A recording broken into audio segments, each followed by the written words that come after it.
एक आईना सामने यूं कह रहा कहानी सुन एक आईना। फोन पर मशगूल अंजलि चैटर्जी यानी कि मैं सोफे की ओर बढ़ रही थी कि अचानक माँ ने किचन से पुकारा, अंजू जरा सुनना। आई माँ, बस 5 मिनट। माँ ने 1 सेकंड का भी समय जाया न किया, फिर दोहराया, अंजू आटा गूंद रही हूँ, आओ रोटी सेकना सिखाऊं। पापा ने अखबार के किनारे से मेरी ओर देखा। मैं झेप सी गई थी। पापा की ओर देखकर कहा, 5 दिन के लिए मैं आई हूँ छुट्टी पर। व्हाट इज दिस पापा? पापा ने भी सेफ खेला। आज छोड़ दो, देखो हाथों में फेस पैक लगाए बैठी है, 2 दिन बाद तो पूजा है।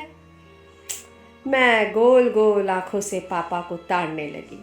ये मिस्टर चैटर्जी कहीं मुझे बेवकूफ़ तो नहीं बना रहे। तब तक अपना औजार लिए माँ की एंट्री हुई और बोली, ये बेलन पकड़ो और चलो मैदान में। तब तक पापा ने अखबार का ही ढाल बनाकर बाथरूम की ओर चल दिए। माँ की आंखों ने कहा, प्रोसीड, जैसे कि नाजी कमांडर हो। फिर माँ ने अपनी कथा आगे बढ़ाई। रोटी गोल बन जाए तो समझो जिंदगी का अहम मोर्चा तुमने फतह कर ली। धीमी आंच पर पके खाना तो वो अमृत बन जाए। सब्जियों को काटने की भी एक कला होती है। पनीर आलू में आलू छोटे और स्क्वायर हो, माछेर झोल के लिए आलू लंबे और आलू पोस्तों में छोटे छोटे टुकड़े। और कुछ पकवान तुम्हारे हाथों से निकलकर डाइनिंग टेबल पर आ जाए तो एडेड वैल्यू है। मैंने भी कमर कसी। वेट वेट वेट मम्मा, ये कोई शादी की तो बात नहीं चल रही कहीं? माँ ने कहा, शादी के सिवा भी और कई गोल्स होते हैं। माँ ने यूं उंगली घुमाई और कहा, दुनिया गोल है लेकिन मिट्स वेरी स्क्वायरली। तुम्हें शादी की ही बात क्यों लगी? मैंने कहा, क्यों? आप जो किचन टिप्स दे रही हैं ये शादी की बात छेड़ने के पहले की भूमिका नहीं है। मुझे अच्छे से मालूम है तुम्हारा कोई नया ट्रिक चल रहा है। माँ ने आलू को बॉल की तरह मेरी ओर उछाला। मैंने भी अपनी फील्डिंग दिखाई। माँ ने पैंतरे बदले। By the way, in some extent you are very much correct. शादी के बाद तो तुम्हें अपने ही घर जाना है, तब माँ के टिप्स बहुत काम आएंगे। वेट वेट वेट मम्मा, अपना घर? What does it mean? It means the in-laws place, ससुराल। ये जो बाहर इतने बड़े बड़े अक्षरों में लिखा है अंजलि विला मेरे नाम से, उसका क्या? ये मेरा घर ना हुआ अपना? ज़रूर हुआ, लेकिन अपने हीरो यानी तुम्हारे चहेते पापा से पूछो, अंजलि विला के पेपर्स किसके नाम है? किसके नाम है? मैं हैरान। मिसेस सुनैना चैटर्जी यानी तुम्हारी माँ यानी कि मैं। ये घर तुम्हारे नाम है? हाँ। कोई शक या आपत्ति? नो, आपत्ति क्यों होगी? लेकिन बाहर मेरा नाम क्या प्रूव करता है? वो ये प्रूव करता है कि इसमें कोई शक नहीं कि तुम पापा की लाडली हो। मगर सच्चा प्यार तो तुमसे करते हैं और मेरे साथ पब्लिसिटी स्टंट। तो मैं कौन सा तुम्हारे पापा से कम प्यार करती हूँ? पूरी जिंदगी लिख दी तुम्हारे पापा के नाम। चलो अब बात न घुमाओ, आगे बढ़ो। मैंने लंबी सांस ली और कहा, मम्मा, आई गेट 6 फिगर सैलरी।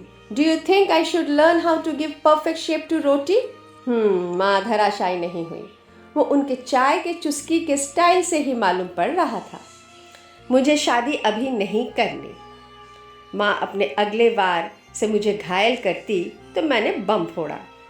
जब ससुराल जाऊंगी तब क्रैश कोर्स ऑनलाइन कर लूंगी। माँ बोली, ओके, जब मर्जी शादी करो, हमें भी कोई जल्दी नहीं है, लेकिन रोटी बेलना और सेकना तो सीखना ही पड़ेगा। घर का काम सीखने का मतलब ससुराल जाने की प्रिपरेशन थोड़ी ना होती है। कभी हमें भी तुम्हारे हाथों के बने खाने का स्वाद लेने दो। ससुराल में अपने 6 डिजिट सैलरी से कुक रख लेना। अरे माँ, दैट्स नॉट फेयर। अभी तो लाइफ को एंजॉय करने दो। सुनो, रोटी सेकने में और सब्जियां काटने में जीवन के अर्थ कैसे खत्म हो जाते हैं, जरा समझाओ। मम्मा, no nagging please, no nagging. Durga Puja है, शॉपिंग नहीं हुई है, टेलर ब्लाउज बनाने के लिए कपड़े भी न लेगा, पार्लर का अपॉइंटमेंट लिया है, तुम भी चलोगी ना मेरे साथ? माँ ने चाय की आखिरी सिप ली, मानो अपना ब्रह्मास्त्र निकाल रही हो। मुझे लगा मेरी बात बदलने की मंशा को माँ ने पकड़ ली। बस और क्या, मैं आगे बोलने लग गई।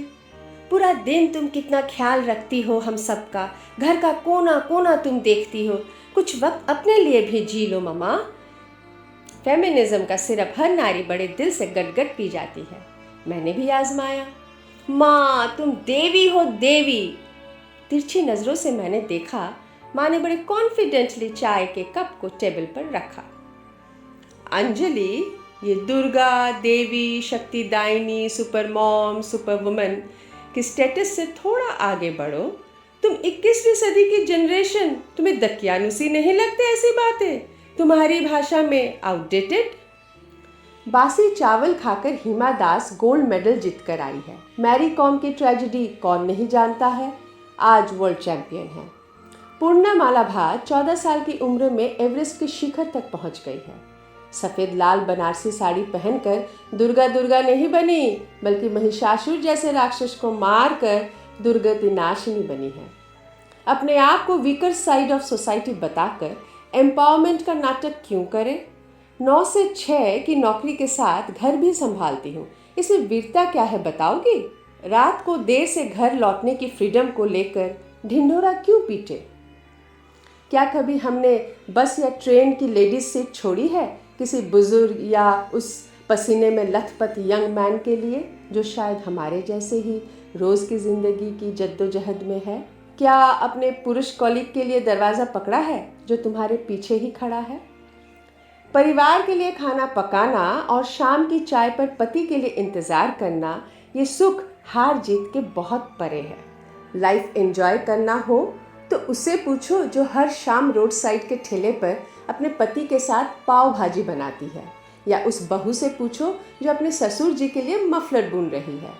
अगर लड़कों से ज़्यादा आंसू तुम्हारे बहते हैं तो तुम्हारा रुमाल जेम्स हैंकी से छोटी क्यों है? फ्रीडम तो वो है जो नारी को देवी नहीं बल्कि संपूर्ण नारी बनाए।